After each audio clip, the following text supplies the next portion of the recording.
Break के बाद आपका स्वागत है। ईरान इजराइल की जंग हर दिन और खतरनाक होती जा रही है। मिडिल ईस्ट रीजन में 2000 से ज्यादा मौतें हो गई हैं। अकेले ईरान की अगर बात करें तो 1600 से ज्यादा लोगों की जान चली गई है, जबकि 12000 से ज्यादा घायल हो गए हैं। तो इस जंग में अमेरिका ने 8 सैनिकों की जान गंवाई है। इजराइल ने भी 10 से ज्यादा मौत हो गई है। तो वहीं लेबनान में 400 से ज्यादा मौतों का आंकड़ा बताया जा रहा है। तो ऐसे में बड़ा सवाल यह है कि अगर ये युद्ध लंबा चला तो कौन कौन से देश इसकी चपेट में आ सकते हैं। आखिर वो कौन कौन से देश हैं जिन पर खतरा मंडरा रहा है और इस जंग को लेकर भविष्यवाणी क्या कुछ कहती है, इसी मुद्दे पर हम खास मेहमानों के साथ आज चर्चा करेंगे। तो लगातार जो स्थिति बनी हुई है वो ये कह रही है कि कुछ ना कुछ बड़ा इस साल हो सकता है। भविष्यवाणी और जो ग्रहों की दशा है उसको लेकर के भविष्यवाणी आपको लगातार दिखाएंगे और साथ ही खतरे में कौन कौन से देश हैं वो आपको अब ग्राफिक्स के जरिए समझाते हैं कि कौन कौन से देशों पर जो खतरा है वो मंडरा रहा है। तो इजराइल को सबसे ज्यादा खतरा है, मिसाइलों से मौतें और तबाही इजराइल में संभव बताई जा रही है। इसी के साथ लेबनान में आईडीएफ भारी तबाही मचाएगा। सऊदी, यूएई और कुवैत ईरान के निशाने पर है।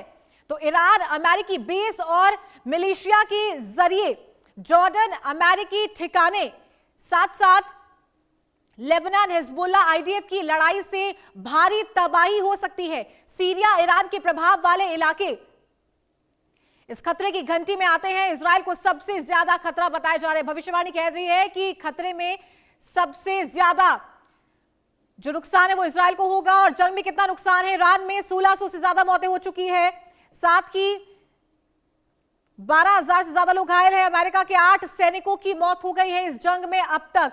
इजराइल में 11 से 16 मौतें बताई जा रही है। सबसे ज्यादा ईरान को नुकसान हुआ है। लेबनान में 400 से ज्यादा मौतें अब तक हो चुकी है। ईरान का ऑयल प्रोडक्शन 70% गिर चुका है। ईरान की कई रिफाइनरियों में आग तक लग चुकी है। तो ईरान में 1600 से ज्यादा मौतें अब तक हुई है। बड़ा नुकसान यहां पर ईरान को हुआ है। तो 12000 से ज्यादा इसमें घायल बताए गए हैं। इसी के साथ अमेरिका के 8 सैनिकों की मौतें अब तक हो चुकी है। जंग में किसको कितना नुकसान है वो आपको लगातार बता रहे हैं। और इसी के साथ हमारे साथ भविष्यवाणी यहां पर बताने के लिए ज्योतिषी वान्या आर्य हमारे साथ जुड़ गई है। उनसे जानेंगे कि कितना नुकसान यहां पर इन देशों को बताया जा रहा है। वान्या जी, बहुत स्वागत है आपका इंडिया न्यूज पर। आपको मेरी आवाज आ रही है? जी, तो वान्या जी, कई देशों पर खतरा जो है वो यहाँ पर मंडरा रहा है। जो ज्योतिष ज्ञान है वो भी यही कह रहा है। क्या कुछ आपका एनालिसिस है, क्या ग्रहों की दशा है? देखिए, जो हमारा एनालिसिस है हमने अपने आपके चैनल के माध्यम से कई बार आप लोगों से डिस्कस भी करा कि जो जो भविष्यवाणियां हैं, क्योंकि 17 फरवरी के बाद जो है समय काफी ज्यादा खराब है और भारत की जो है मंगल की महादशा चल रही है और मंगल की महादशा के अंदर जो है राहु की अंतर्दशा चल रही है। जब भी मार्स और राहु एक साथ कंजंक्शन में आते हैं तो ये अपने आप में एक अंगारक योग फॉर्मेशन जो है ये करता है। तो यहाँ पर वही वो टाइम चल रहा है। इसके बाद दो दो ग्रहण हुए। इसमें भी जो है चंद्र ग्रहण जो है जिसका इम्पैक्ट जो है भारत में काफी ज्यादा था। और उसके बाद भी ये चीज बोली थी कि मिडिल ईस्ट में जो है बहुत ज्यादा डिस्ट्रक्शन होगी और इसमें बहुत सारी गल्फ कंट्रीज जो है वो इम्पैक्ट में आएंगी। अभी जो है कुंभ राशि में मंगल और राहु की ये जो युति है, तो अभी जो पीक है वो अभी 2 अप्रैल तक जो है चीजें रहेंगी। 2 अप्रैल के बाद जब ये अंगारक योग फॉर्मेशन जो है ये ब्रेक हो जाएगी, तब थोड़ा सा जो है चीजों में मतलब मैं कहूंगी कि थोड़ा सा स्लो डाउन आएगा। लेकिन वो भी एटलीस्ट मई तक चलता रहेगा। ये चीजें अभी एंड नहीं होने वाली हैं। ये वॉर जो है अभी कंटिन्यू रहेगा। इसमें गुरुदेव बृहस्पति भी जो है वो अतिचारी में है। अतिचारी है यानी कि फास्ट फॉरवर्ड मोशन जो है वो उसमें है। तो यहाँ पर आप देखेंगे अभी चाइना भी जो है कुछ कंट्रीज को बैक एंड से सपोर्ट करेगा। ये डिस्ट्रक्शन अभी और ज्यादा जो है चलेगी। ट्रम्प के अपने लोग ही बहुत सारे उसके अपने अगेंस्ट चले जाएंगे, ट्रम्प के खिलाफ भी चले जाएंगे। अभी हमें चीजें जो है अभी हमें वन साइड दिख रहा है, लेकिन अभी धीरे धीरे आप देखेंगे और ज्यादा वो होगा। इसराइल में जो है अभी और ज्यादा जो है डिस्ट्रक्शन बढ़ेगी और भी कंट्रीज जो है इसमें आगे जो है पार्टिसिपेट करेंगी। अब मंगल और राहु, यहाँ पर मंगल जो है अग्नि का कारक होता है। राहु जो है बारूद हो गए, मिसाइल हो गई, बॉम्ब्स हो गए, इन सब चीजों का कारक होता है। ये सारी चीजें आप देख रहे हैं कि इस तरह की चीजें जो है हो भी रही हैं, और कहीं ना कहीं इसमें बहुत ही विनाश हो रहा है। तभी कहते हैं ना कि जो अभी जो है कलयुग अपने चरम पे जाएगा, अपनी पीक पर जाएगा। और बिल्कुल। आप देखेंगे टेम्परेचर में भी, आप देखिए कितने चेंजेस आ रहे हैं। अभी फेब एंड में या मार्च स्टार्टिंग में कभी भी आपको इतनी गर्मी नहीं दिखती थी। सूर्य का साल है, एक्सट्रीम बॉइलिंग हो रही है। अभी से ही आप देखिए कि वेदर में कितने ज्यादा जो है चेंजेस आए हैं। हम्म। अभी ये वॉर जो है, अभी ये कंटिन्यू रहेगा, अनफॉर्चुनेटली मैं कहूंगी हम्म। बहुत कंटिन्यू रहेगा। मुझे ऐसा लगता है कि let's all pray together for world peace, और हम्म। हम सर्वे भवन्तु सुखिनः जो है हम्म। वो करते रहे, ताकि जो है डिस्ट्रक्शन में थोड़ा सा रोको, और जो जो भी जाने गई हैं हम्म। उनको जो है उनके लिए एक नई सोल जर्नी के लिए हम जो है प्रे करते रहे, और उन फैमिलीज को कंडोलेंसेस जो है हमें देनी चाहिए। पर अभी जो है ये डिस्ट्रक्शन जो है अभी कंटिन्यू रहेगी। अभी जो है यहाँ पर जब सूर्य शनि की जो युति होती है, वो जी भी जी। जैसे मकर हम्म। संक्रांति, इसको मीन संक्रांति बोलते हैं। तो जब सूर्य देव जो होते हैं, जब वो मीन राशि में जाते हैं तो मीन संक्रांति आती है। तो यहाँ पर भी आप देखेंगे कि लेकिन गुरु के मार्गी होने से चीजों में थोड़ी सी पॉजिटिविटी भी आएगी। लेकिन क्योंकि शनि और सूर्य देव का पिता पुत्र का रिश्ता होता है, तो हम्म। कार्मिक रिलेशनशिप है। यहाँ पर जो है उतना, यहाँ भी बहुत अच्छा कॉम्बिनेशन जो है हमें ग्रहों का नहीं बनता दिख रहा। इसमें नक्षत्रास की भी जो है बहुत ज्यादा इन्वॉल्वमेंट होती है। तो अभी ये सिचुएशन जो है वो कंटिन्यू रहेगी। वान्या जी, जैसा कि आपने बताया कि ईरान को जो इजराइल है उसको ज़्यादा नुकसान यहाँ पर हो सकता है, लेकिन जो जी घायलों की संख्या अगर देखें, मौतों के अगर जो आंकड़ा देखें, तो वो ईरान का यहाँ पर ज़्यादा जाता हुआ दिखाई दे रहा है। मैं आऊँगी इस पर आपके पास दोबारा। अलंकृता मानवी है ज्योतिषी, वो भी हमारे साथ जुड़ गई है। अलंकृता जी, बहुत स्वागत है आपका इंडिया न्यूज़ पर। जी, इंडिया न्यूज के सभी दर्शकों को आज के दिन की शुभकामनाएं, और आपको भी। जी। जी। भविष्यवाणी की यहाँ पर बात हो रही है, कौन कौन से देश ऐसे हैं जिन पर खतरा मंडरा रहा है? आपका क्या एनालिसिस है अलंकृता जी? देखिए, मैंने जनवरी में ही ये प्रिडिक्शन दी थी कि इस साल जो है वो वॉर होगी और वॉर लाइक सिचुएशन बनेगी, और things are going to be tough. Hmm. और एक तरह से कहीं ना कहीं आपने देखा है, ये मिडिल ईस्ट कंट्रीज हैं और मुस्लिम कंट्रीज हैं जो आपस में जिनकी ये जंग हो रही है। लेकिन अगर हम ये सोचें कि इसका असर जो है वो नेबरिंग कंट्रीज पे नहीं पड़ेगा, या इकोनॉमी पे नहीं पड़ेगा, हमारे देश की इकोनॉमी पे नहीं पड़ेगा। अब आपने देखा है कि किस तरह से ऑयल और बहुत सारी चीजों में जो है वो बिल्कुल इकोनॉमी में डेफिनेटली यहाँ भी भारत में भी फर्क पड़ा है। लेकिन एक बात अच्छी है कि हम अपने देश में सुरक्षित हैं, और हमारा देश जो है सुरक्षा के मामले में हर तरह से हमारा डिफेंस इतना स्ट्रांग है, और हम्म। इतना स्ट्रांग हमारी स्ट्रैटेजीज रही हैं कि कहीं ना कहीं अब सुरक्षा की अगर बात करें तो कहीं ना कहीं सबसे सुरक्षित देशों में हमारा देश भी शुमार होता है। और कहाँ हम सोचते थे कि दुबई जैसा देश, जहाँ पे सुरक्षा के मामले में बहुत ही चौकन्ने हैं वो लोग, लेकिन कहीं ना कहीं उनका डिफेंस स्ट्रांग ना होने की वजह से आज जो अब एयरपोर्ट पे उनके हाल हुआ है, बहरहाल बहुत ही दुखद है वो। और वॉर तो कहीं पे भी हो, वो एक दुखद स्थिति होती है for any human to face that. और अभी तो हम्म। शायद एक आंकड़ा ये भी कहता है कि दुबई एयरपोर्ट पे एक किसी की मृत्यु भी हो गई है। हम्म। और जो अभी बहरीन में बाकू में जो हुआ, जो अटैक हुआ जिसमें ऑयल रिफाइनरीज जो है वो पूरी तबाह कर दी गई। तो देखिए, कहीं ना कहीं लॉस, हर तरह का लॉस होता है, बिल्कुल। समय का और इकोनॉमी का और ह्यूमन रेस का।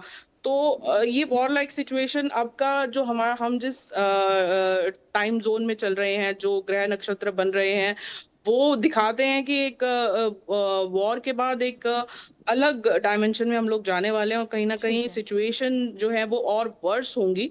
और वर्स ऐसे होंगी कि अब इराक पे जो अब जवाब उन्हें कहीं ना कहीं मिल रहा है फ्रॉम यूएस एंड ईरान, तो कहीं ना कहीं चीजें जो हैं वो और देशों के लिए, जो दूसरी नेबरिंग कंट्रीज हैं जैसे ठीक है। बहरीन हम्म। और मिडिल ईस्ट कंट्रीज, सिचुएशन अब आने वाले समय पे वर्स होगी। जी। ठीक है। वान्या जी, जैसा कि आपने बताया कि और इजराइल जो है उसको ज्यादा नुकसान यहाँ पर होता हुआ नजर आ रहा है। कैसे वो ग्रह बन रहे हैं, कौन से वो ग्रह बन रहे हैं? क्योंकि अभी तक देखा जाए आंकड़ा जो दिखा रहा है वो नुकसान ज्यादा ईरान को हो रहा है, मौतें ज्यादा वहां पर हुई हैं, जो घायलों की संख्या है वो वहां पर ज्यादा है। देखिए, यहाँ पर हमें एक चीज समझने की जरूरत है। फॉर द टाइम बीइंग जो है ईरान में बहुत सारी डेथ्स हो रही है, लेकिन ईरान इस चीज को लाइटली नहीं लेगा। बिल्कुल। ईरान भी जो है इस पर्टिकुलर जो भी ईरान पर वॉर्स चल रहे हैं या जो भी डिस्ट्रक्शन चल रही है, ईरान भी जो है इसका जो जवाब है वो जरूर देगा। और इस चीज में जो है ईरान साइलेंट नहीं रहने वाला।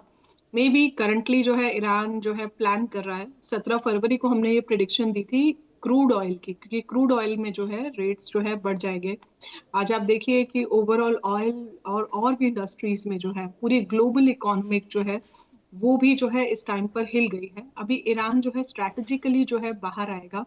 और इस तरह का, जैसे कि आपने क्वेश्चन पूछा कि किस तरह की युतियां जो है इस तरह की फॉर्मेशन जो है वो लेके आती हैं, तो यहाँ पर जैसे मैंने बताया कि मंगल और राहु का ये जो अंगारक योग फॉर्मेशन है इस तरह की चीजों को जो है जन्म देता है। और ओवरऑल हमारे देश की कुंडली में भी जो है अभी मंगल और राहु की युति है। अभी जो ग्रहण भी लगे हम्म। उससे भी जो है बहुत ज्यादा इम्पैक्ट पड़ता है। ग्रहण के कुछ दिन तक, एटलीस्ट 45 डेज तक जो है पीक इम्पैक्ट रहता है।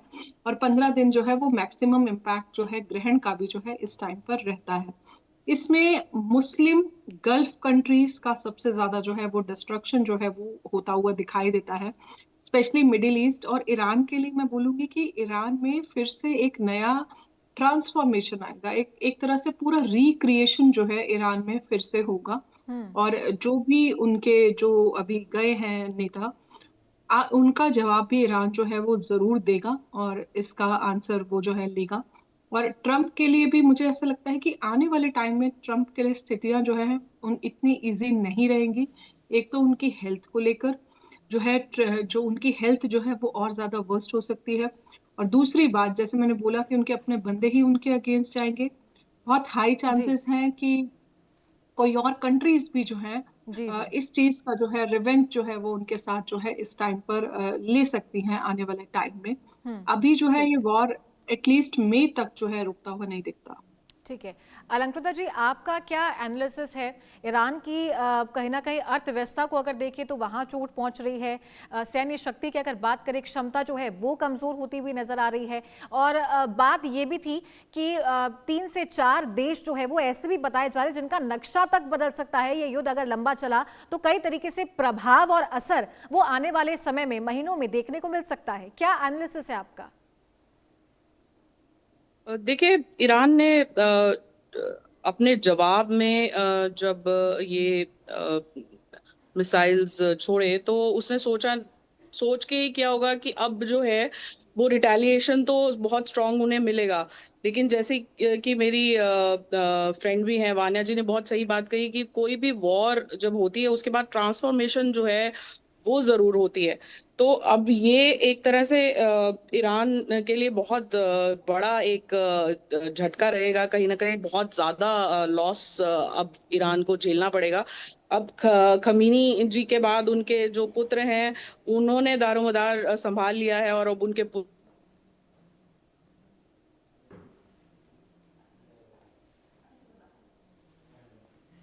ठीक है। वान्या जी, आपके पास आना चाहूंगी। चर्चा इस बात की भी थी कि 3 से 4 देश ऐसे बताए जा रहे हैं जिनका नक्शा बदल सकता है। क्या वाकई में स्थिति इतनी भयावह हो सकती है आने वाले दिनों में? जी, मैं आपकी बात से एग्री करती हूँ कि सच में ही सिचुएशन जो है वो उस तरह की हो सकती है। हम्म। क्योंकि आप ये देखिए कि जो कंट्रीज इकोनॉमी वाइज जो है बहुत ज्यादा रिच नहीं है, या जो कंट्रीज वैसे भी फाइनेंशियली रिच नहीं है, जी। अगर उनमें इतनी डिस्ट्रक्शन होगी तो हम्म। आप ये देखिए कि वो जो देश है वो काफी साल पीछे चले जाएंगे। हम्म। जितना आज वो जहां पर है वहां से वो काफी ज्यादा जो है बैक एंड बिल्कुल। पे चले जाएंगे। हम्म। तो इस चीज को हमें भी समझना पड़ेगा कि कोई भी चीज की जो नई रचना होती है उसमें हम्म। बहुत टाइम लगता है। हम्म। ये जो ट्रांजिशन है ये एक पेनफुल ट्रांजिशन हम्म। है, एक बिल्कुल इजी ट्रांजिशन नहीं है। जिन लोगों की भी जाने गई हैं, जिनकी फैमिलीज गई हैं, बड़े बड़े ऑयल रिसोर्सेज पर जो है अटैक हो रहे हैं, जो हम्म। फिनेंशियल लॉसेस हो रहे हैं, हम्म। इमोशनली आप ये देखिए कि कितने फियर्स और जो वहाँ के बच्चे हैं, जो वहाँ पर जो बच्चों पर जो है इतना ट्रॉमेटिक इम्पैक्ट जो है आता है, डेफिनेटली। जहां पर भी इस तरह की चीजें होती हैं तो मेंटली भी डिस्टर्ब होता है बंदा, फाइनेंशियली भी डिस्टर्ब होता है, फिजिकल लेवल का पेन भी होता है, बिल्कुल। अर्थव्यवस्था पूरी की पूरी हिल जाती है। तो डेफिनेटली वो नक्शा बदल सकता है और एक नई रचना रची जाएगी, लेकिन ये पेनफुल होगी, पेनफुल ट्रांसफॉर्मेशन है। It is not an easy transition और नीदर एन इजी ट्रांसफॉर्मेशन। ये जर्नी थ्रू पेन रहेगा। ठीक है। अलंकृता जी, खतरे की बात कर रहे थे कौन कौन से देशों पे है, लेकिन जैसा कि बताया कि मंगल और राहु की जो दशा है वो इन सब का कारक है, तो सबसे ज्यादा जो प्रभाव है वो आने वाले दिनों में कौन से देश पर देखने को मिल सकता है? देखिए, जितनी भी मिडिल ईस्ट कंट्रीज हैं, आप देख रहे हैं कि इजराइल, इराक, ईरान, और कहीं ना कहीं इसका अब असर जो है वो दुबई को भी देखना पड़ रहा है। तो यहाँ तो डेफिनेटली अब आने वाले समय में, और मेरे हिसाब से तो जून तक आने वाले समय में जो है वो बहुत ज्यादा लॉसेस और तबाही होने वाली है। और जितना हम अभी सोच भी नहीं रहे, उससे ज्यादा वर्स्ट सिचुएशन जो है अब आएगी, ये मेरी खुद की भविष्यवाणी कहती है। और उन्होंने अपने जवाब में जो भी किया है, लेकिन अब उन्हें जो रिजल्ट मिलेगा उससे देखिए पूरा का पूरा देश जो है एक तरह से रीबिल्ड होगा। और अभी अभी जितनी तबाही आप देख रही हैं, उससे कई ज्यादा गुना तबाही जो है वो मई तक हो सकती है। ठीक है। ठीक है अलंकृता जी, एक और सवाल है मेरा आपसे। ईरान के नए लीडर चुने गए हैं मुश्तबा खामेनेई, और जहां तक मैं समझ पाती हूँ और ये देखा भी गया है कि इंडिविजुअल के जो ग्रह हैं वो भी बहुत बड़े कारक हो सकते हैं या होते होंगे ऐसे सिचुएशंस के लिए, तो क्या ये भी फर्क, क्या इससे भी फर्क पड़ता है? बिल्कुल, देखिए उन्होंने अपनी तरफ से जो ये डिसीजन लिया है कि उनका बेटा अब आगे आएंगे और वो सारा चीजें देखेंगे, लेकिन you know how the US system is, और यूएस कितना स्ट्रांग है इस मामले में कि वो कहीं भी छुप जाएं, कहीं भी चले जाएं, और पूर्ण रूप से उनकी जान को आने वाले समय में खतरा रहेगा। ठीक है। लेकिन उन्होंने भी ये जो मूव लिया है, कुछ ना कुछ स्ट्रैटेजी उनकी भी रही होगी कि फिलहाल वो लीडर इमर्ज तो हो गए हैं, लेकिन अपने आप को सुरक्षित रखेंगे। लेकिन अमेरिका जब फिर तबाही करने पे आएगा, या जी जी। अगर उनके हिसाब से, तो उनकी सुरक्षा तो डेफिनेटली खतरे में रहेगी ही। ठीक है। जी। वानिया जी, ट्रंप के ग्रह क्या कुछ कह रहे हैं आगे जाकर के, क्या स्थिति बन सकती है? सुपीरियॉरिटी चाहते हैं, सुप्रीम लीडर बनना चाहते हैं, जो आगे जाके जो स्थिति बनेगी उसका असर वहां क्या पड़ सकता है, क्या देखने को मिल सकता है? देखिए, मुझे ऐसा लगता है कि ये जितने भी वॉर्स चल रहे हैं, कहीं ना कहीं ये एक global economic crisis, it will also impact the share industry. Share market जो है पूरी की पूरी हिलेगी। मेटल यस इंडस्ट्री जो डेफिनेटली। है वो और ज्यादा कॉस्टली होगी। पेट्रोल, ऑयल, नेचुरल गैस, ये सारा ओएनजीसी जो भी सेक्टर है आपका, ओएनजीसी जो पूरी जो इंडस्ट्री है, इसमें जो है रेट्स जो है बहुत ज्यादा जो है इस टाइम पर बढ़ेंगे। और आगे भी आप देखेंगे चीजों की पीक जाएगी, महंगाई बढ़ेगी, और कहीं ना कहीं अनएम्प्लॉयमेंट जो है वो भी बढ़ेगी। और जो इवन ले ऑफ्स जो है, मैं ऐसा मानती हूँ कि ले ऑफ्स भी और ज्यादा फ्यूचर में बढ़ने वाले हैं। इवन वो ले ऑफ्स जो है वो यूएस में भी बढ़ेंगे, जो भी बाहर के लोग वहां से वहां पर आए हैं। अगर स्पेसिफिकली हम ट्रम्प की बात करते हैं, तो मुझे ऐसा लगता है कि कहीं ना कहीं जो जिन भी कंट्रीज के साथ ये सब हो रहा है वो चुप तो बिल्कुल बैठने वाले नहीं है। जैसा कि अभी मेरी दोस्त अलंकृता जी भी कह रहे थे कि कहीं ना कहीं वो जो है एक ये नई रचना है, नया ट्रांजिशन है। बट कई बार ओवर कॉन्फिडेंस भी लाइफ में जो होता है वो बुरा होता है। अब जी। आप ये देखिए कि ट्रम्प को ऐसा लगता है कि कोई कुछ भी नहीं कर सकता, बट ऐसा नहीं है। चीजें जवाब देंगी, यहाँ भी वक्त आएगा। और अभी जो है उनकी हेल्थ भी जो है वो भी आपको डाउनफॉल में जाती दिखेगी। और कहीं ना कहीं ईरान जो है वो बिल्कुल भी चुप बैठने वाला नहीं है। ये भी हो सकता है कि ईरान को और कंट्रीज की भी एक बैकएंड सपोर्ट जो है वो भी मिल जाए। वी अंडरस्टैंड कि यूएस इकोनॉमी में बहुत ज्यादा ऊपर है in comparison to security systems, in comparison to everything. But फिर भी मुझे ऐसा लगता है कि कहीं ना कहीं वो डाउनफॉल आएगी इस साल में, ठीक है, जो बहुत उनके शुक्रिया ग्रह वानिया नक्षत्र जी बदल और रहे हैं। अलंकृता जी हमारे साथ जुड़ने के लिए और ये जानकारी देने के लिए बहुत बहुत शुक्रिया।